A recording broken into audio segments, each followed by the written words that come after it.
We were talking last time about the extraordinary conflict between man and nature which exists among almost all highly civilized people, and especially here in the Western world, where we talk so much about our conquest of nature, our mastery of space, our subjection of the physical world. And I think one of the main reasons why we feel in this particular way is that each individual considers himself as a peculiarly separate being. In other words, every man thinks of this world as a collection of objects. The world is a lot of things, and each person considers himself as a thing. I wonder if you've ever stopped to ask yourself what a thing is and why you think you are a thing. Are you quite sure that you are a thing? Because if we take a look at ourselves from another point of view, for example like this, we shall find we are not a thing at all. We're an extraordinary number of things. But what you're looking at there is the cell structure of your own body. A whole multitude of tiny, tiny little individuals. And now, we might ask again, what other points of view could we take to ourselves? We could, of course, take the sociologist's point of view. Well, we're not really a whole, but a sub-member of a group. Or still more, if a man from another planet in something like a flying saucer were to hover down and look what sort of creature is inhabiting this earth, what would he see? Some idea this is the kind of creature inhabiting this planet. A sprawly, nubbly, various lines connecting bits of it. That would be, in his view, the kind of thing we are. For you see, how many things we are depends upon the point of view.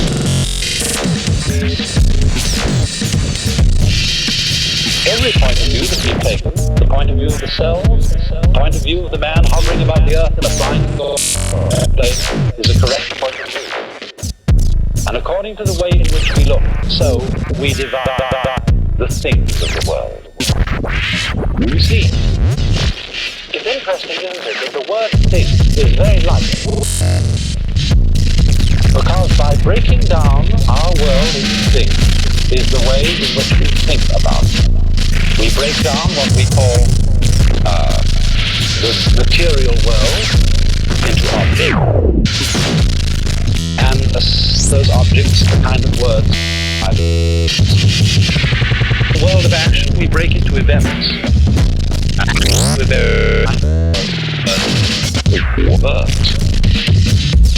Things and events are fundamental. The way of breaking up our complex world so that we can think about it. I wonder if any of you have ever been to a psychologist and taken a look at it and been asked to look at one of these extraordinary blocks. Now actually the block that we're looking at here isn't a real Rorschach block because you're not allowed to show them in public in case people saw them before the test. But they're something like this. And they're made by splodging ink on paper to get a symmetrical block. And the psychologist says to you when you look at that, now please will you tell me a story about it? What do you think it looks like? And you might say, it looks like a great big cafe. Maybe it's a woman cafe. Maybe it's a dancer waving his arms in front of her entry with some rocks around. All sorts of stories you can invent about it, anything you like. And the psychologist use the kind of information that is given them, the sort of thing they project our mind into that, and he will then form some diagram. But you see, he's not interested in the information which you give him about the blood and the description of the blood. He's interested in what you say as a description of what is going on inside you. In other words, what you are saying about that blot is a projection of yourself into its strange, complicated complication. Now you see, our whole world is in ways not so very much unlike this peculiar blot. And you might think that there might be some persuasive person who stands up and gives a story of the world, and other people agree with what he said. Look here, that's a mountain, that's a tree, that's a rock. And everybody else would agree because he was so persuasive. And we would all be beginning to give the same story about the cosmic Rorschach blot. Because after all, our world is in. Consider, for example,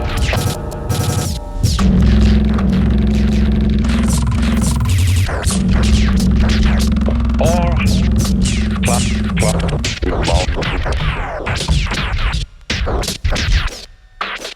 waters,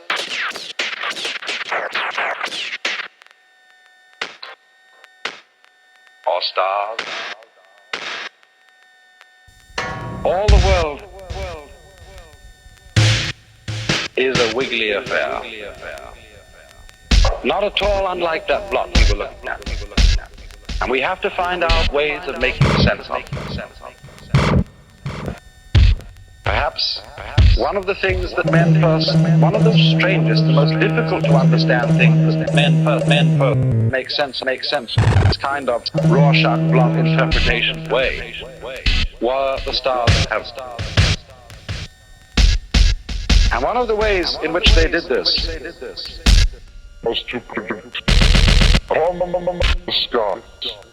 Figures of all monsters, beasts, such as the Ida of a birth for the great bear, stars in the great bear that look, you know, like a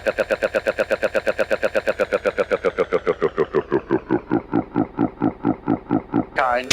You can see quite clearly the outline of the constellation Leo, the lion. A lion drawn in the sky, so that men could find their way about in the stars, recognize their outlines by certain groups of stars with familiar images. But you see, this is fundamentally a projection of ideas out of our own minds onto nature. Nature itself will take all kinds of different projections, and no one is necessarily the right one. They work for us so long as we agree about it. That is, so long as we abide by convention. And in Indian philosophy, the fundamental word for this kind of thing is the Sanskrit term Maya. I'm going to write that down for you.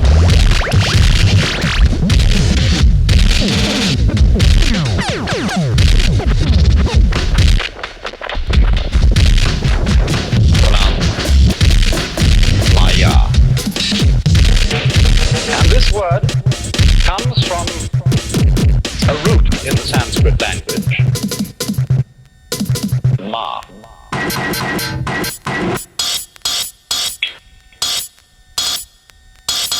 And the word ma is at the basis of all kinds of words that we use in our own tongue. It's at the basis of matter, of the Latin mater or mother, at the basis of matrix or metric, because the fundamental meaning of the root ma is to measure. And so it works in this talking about our world being wiggly. You know,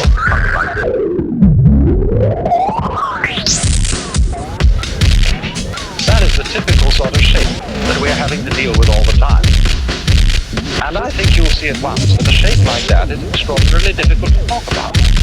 If I were talking on the radio at the moment and not on television, I would have the greatest difficulty in describing that line in such a way that you could write it down on a piece of paper in front of you without seeing it. But here you can see it, and you can understand it at once. But it isn't enough just to be able to see things. We want to be able to talk about them. We want to be able to describe them exactly so that we can control them, deal with them. I mean, supposing this were the outline of a piece of territory on a map, then you might want to tell someone an exact spot to which he should go. Then you would have to be far more precise about it than you could be when you just get the general idea of it by looking at it. And so we introduce then the idea of Maya by essentially doing this. This might be called a matrix. A line crossed, lines crossed by line, in a very formal, simple pattern. And the moment we do that, it becomes very easy indeed to talk about this wiggly line. Because we could, for example, number all these squares across 1, 2, 3, 4, 5, 6, 7, 8, 9, 10, and so on. We can also number them downwards. And then in terms of numbers across and numbers down, we can indicate the exact points on this grid which cross the wiggly line. And by numbering those points one after another, we can give an accurate description of the way that line moves. And furthermore, supposing the line under our grid were not still like this one, but supposing it was wiggling in motion, supposing it was a flea or something dipped in ink who was crawling across the paper, and we wanted to know where he was going to go, all we would have to do would be to out the positions which he has covered. And we could calculate statistically, which would indicate where he would be likely to go next. Get there next, we should say, by Jove, isn't that incredible? This little flea crawling across the paper is obeying the laws of statistics. Well, as a matter of fact, what he is doing is, or rather I should say, not what he is doing, but what we are doing, is we are making a very, very abstract model of the way in which that line is shaped, or in which that flea is formed. We are breaking it up into little bits, whereas in fact it is not a lot of little bits. It is a continuous sweep. But by treating it in this way, as if it were broken up into bits, we are measuring, we are making a Maya, and bits are a Maya just in the same way as the idea of the lion, the Leo constellation in the stars is a Maya. A way of project. You see, this thing, it comes out of our mind. Project nature like this, and break nature into bits, so that it can be easily talked about and handled. But you see, this tends to give us the impression that our world is a lot of bits, and that things are really separate from each other. You see, how could I demonstrate how this is? I have an idea. Mr. Captain, will you focus the camera on one small tiny spot in the center and come very close to it and travel along bit by bit by bit by bit? Now this is looking at the world little bit by little bit by little bit. And this is really using the central vision of our eyes, the kind of vision we use for reading close work of that kind. We're the only thing.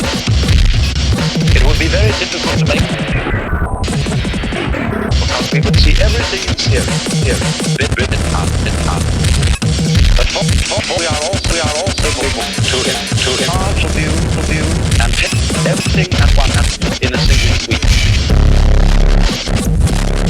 And this shows all the advantages and the disadvantages of looking at things way in philosophy called Maya. Because it's Maya, the only way we have for looking at things, to be able to understand one thing at a time. And our world is not just one thing happening, one after another, one at a time. Our world is an enormous volume, a great volume in which everything is happening all together at once. being able to think of things one at a time is extraordinarily useful, because this is what enables us to have science, to have scientific nature, to be able to count things, measure them, manage them, and predict their behavior in the future.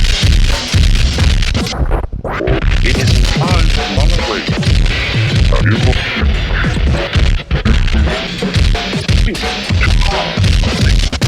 or if we put too much faith in things, that the world is made up of a lot of so that we have a bit-by-bit approach to what I might call put-put-put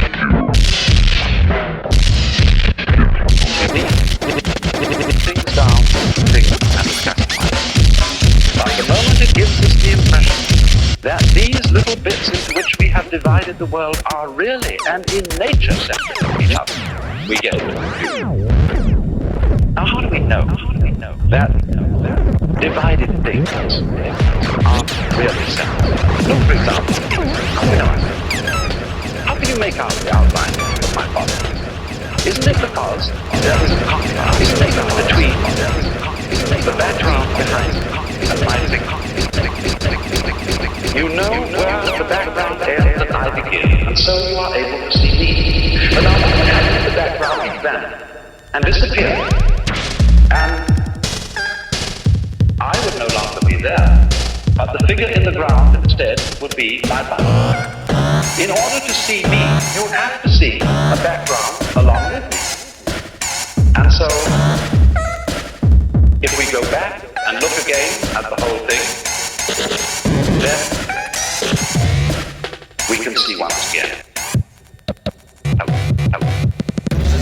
Surely, the thing that it tells me is not merely that Rob is one thing and is another. Since the two must go together, it indicates that there is a connection. If you can't have the perception of a figure without a background, if you simply cannot see it, if there is no background, doesn't that mean that background and the figure are some way inseparable? They're different, yes, but they're inseparable differences. Coin. When you have a coin, it has two sides, heads and tails. The two sides are indeed tails, you might say. But what would happen if we take a file and start rubbing away to get rid of one of the sides?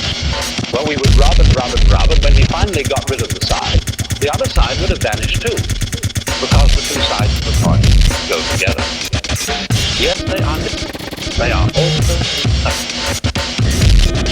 And this is true of almost everything in the world, because we distinguish things from their background. Distinguish one side from another as we distinguish up and down. Now imagine what would happen if we arranged everything into set, or tried to arrange everything, so that nothing were down, everything had to be up. If we could really, in nature, separate the up and down, why we couldn't do it? Because up goes with down, is unindivisible apart from down, in the same way that the head side of a coin goes together with the tail side. And so, in this way, we, as individuals, as separate beings, are really inseparable from the social environment in which we live. We go together, and you cannot have without the other. Without what we call things that we know whole world, there would be no things. And this is not only true of what we call being. It's also true of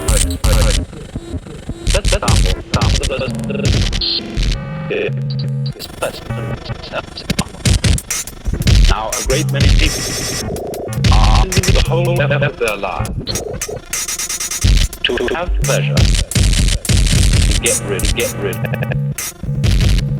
This pursuit of pleasure is regarded as the fundamental aim of human life.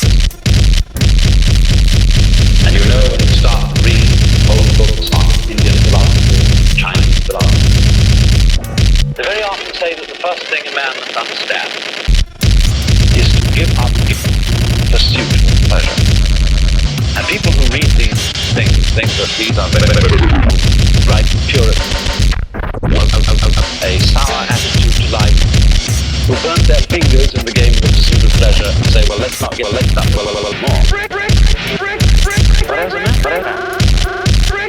This is a clear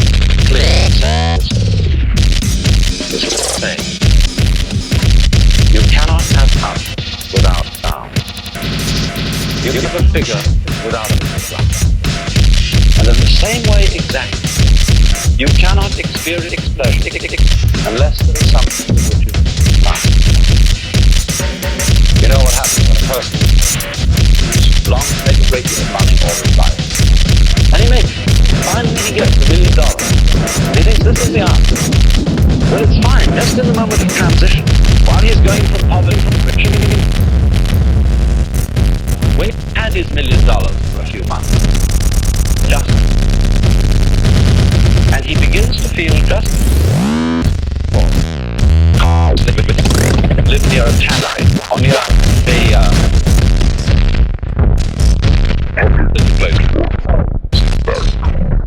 you do bad smoke to cease to notice the normal smoke. And so you go more of the bad. Both the bad and the good need each other in contrast. And therefore, when we try to get rid of one of the pair and possess the other only, we do something that is profoundly uncertain. We think we can do it because in Maya, that is to say, in conventional thinking, in terms of that kind of measurement that we call thought, we can separate one from the other. We can talk about us as different from sound. We can talk about one thing as different from other things. But in actual experience, it can't be done. Just as in actual experience, that wiggly line was a continuous line and not a series of points. And in another way, we can't really perceive that. Because pleasure is something that has to come to us. For example, you can pursue a coup, and you can go out and catch it, kill it, and serve it up to steak. That you can do. But you can't pursue the pleasure that you get from eating steak. If, in other words, you try to find pleasure in steak, supposing I sit here and I have a great big splendid steak, I say, this is the best steak I ever ate, why it's a Chateaubriand, and it costs $12 a plate, and therefore I must have a very effort to impress it, and I cut the thing up, and I put it in my mouth, and say, now, I really got to get the most out of this. And so I chew into all my might to get very bit down. And what happens? I'm making so much muscular stress, trying so hard to get something out, that I must the very pleasure that it should give. Why is that? Surely it is. Pleasure is a function of nerves, and you can't use ethics to a nerve. Catching a cow is a function of muscle, and you can make an effort with your muscles. To give another illustration of the same thing, supposing I want to see out the fast. I want to make out the time on the fast. Now my eyes are nervous rather than muscle. And if I strain my eyes very hard to make out something way off on the top, what happens? All the images of the figures on the top will fuzz. But if I relax my eye and let the image come to it, as light does in fact come to the eye, then I can see the image clearly. So when we think of the world as consisting primarily of a lot of different things, and ourselves as one, so that we can or we can push those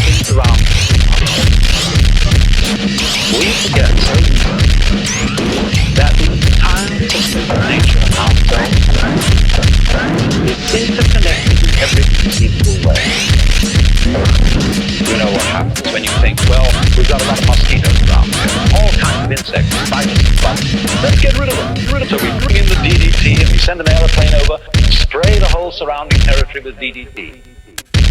And what happens?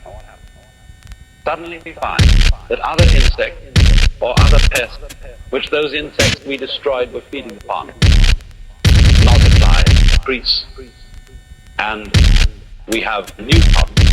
We have to get rid of those. Like when they brought rabbits into Australia because they thought they'd be useful there for some reason or other. The rabbits multiplied because there was nothing that fed on rabbits. Then they plague. You see, you cannot judge nature around.